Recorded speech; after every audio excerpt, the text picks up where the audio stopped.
Hello, I'm Louise Ross, and this is the ninth of 10 excerpts that I'll be reading from my rom-com novel, Breakfast at Tildy's, The Misadventures Continue. Frank takes Sara up on her idea that he visits the Wongs, Wilson family friends, who are in Hong Kong on business. Tildy jumps at the opportunity to accompany Frank, for reasons that will become clear. Home Truths, Victoria Harbour, Hong Kong. Frank decided that he really did want another adventure, and I fancied that some space would help me dig deep for the right answer to Nicky's proposal.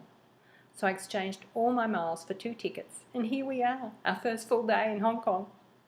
Mrs. Wong thought we might enjoy starting our explorations with a ferry ride across Victoria Harbour. We're at the stern on the bottom deck of a somewhat rustic white and green ferry. Frank weaves in the manner of a drunken sailor to the side railings, joining me as I lean over and peer down at the choppy harbour waters. "Glad we flew rather than sailed on that slow boat Sara talked about," says Frank. "It's hard enough for me to find my feet on this ferry. Can't imagine how I'd feel on a long ocean journey." He chuckles and then takes a deep breath and weaves his way back to his bucket seat. I feel pretty woozy myself, but not because of motion sickness. It's more the result of feeling anxious about having less sunshine in charge as hostess.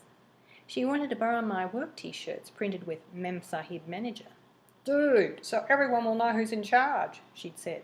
I quickly squelched that ambitious move by reminding her that she was stand-in hostess for 2 weeks only, and that while I was away all managerial duties would fall back to Nikoff. However, as a gesture of goodwill for saving my ass so I could take off on such short notice, I had a couple of t-shirts printed with Junior Mem Sahib, especially for her. She loved them. Nikoff wasn't as easy to please as Sunshine. It didn't so much bother him that I was temporarily abandoning my post at my namesake cafe.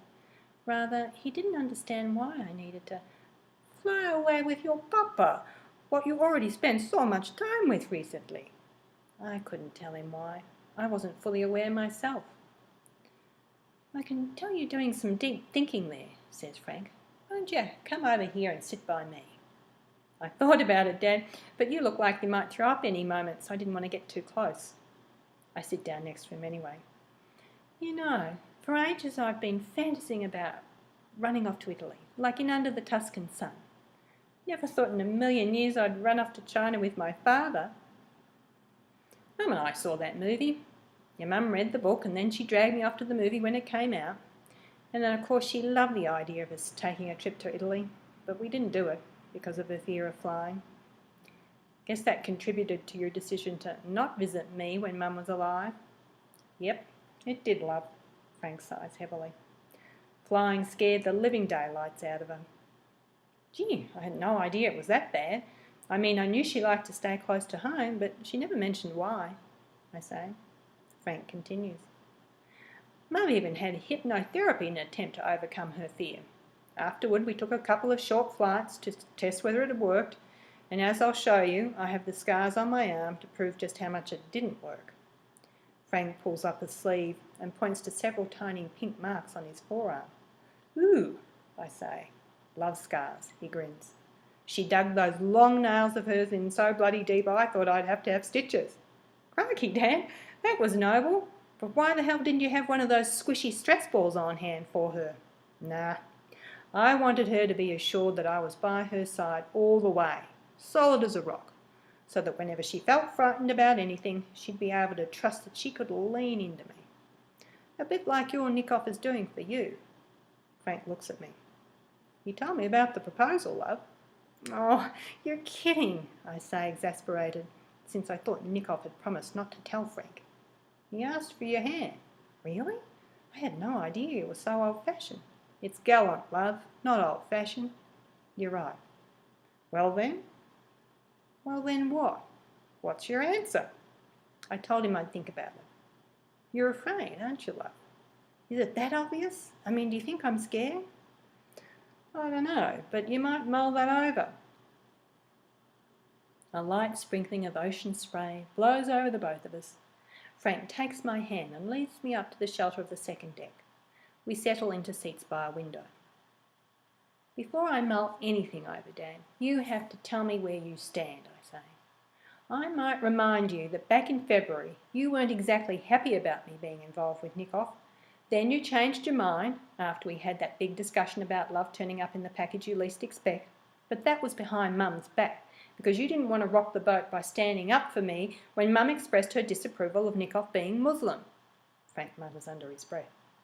And now I get the distinct feeling that you're nudging me to trust my feelings for him and accept his proposal. But Dad, how can I do that when you've been sending me one big mixed message? Cripes, at least I knew exactly where Mum stood on the issue. Ah, love, I wish your Mum could have met Nick-Off and his family. Frank drapes his arm around my back and rests his hand on my shoulder. We stare out at Hong Kong's skyline. It's a breezy, overcast day, and the skyscrapers lining the harbour blend into one large grey mass, dotted here and there with neon signs that glow bright through the mist.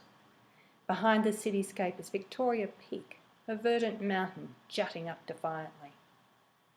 I'm a bit embarrassed about the way I behaved, he says. When you first told me that he's Muslim, I reacted, and that's because I didn't know any better. But having spent time with the Nikoviches in Boulder, I found out they're just people. Good people. Good and genuine people like us, unlike the Wongs. Maybe we all come from somewhere different. He gesticulates toward the city. But it seems to me there's not much standing between us, except maybe our accents. Frank jiggles my shoulder. And well, your Mum, she missed out on discovering that.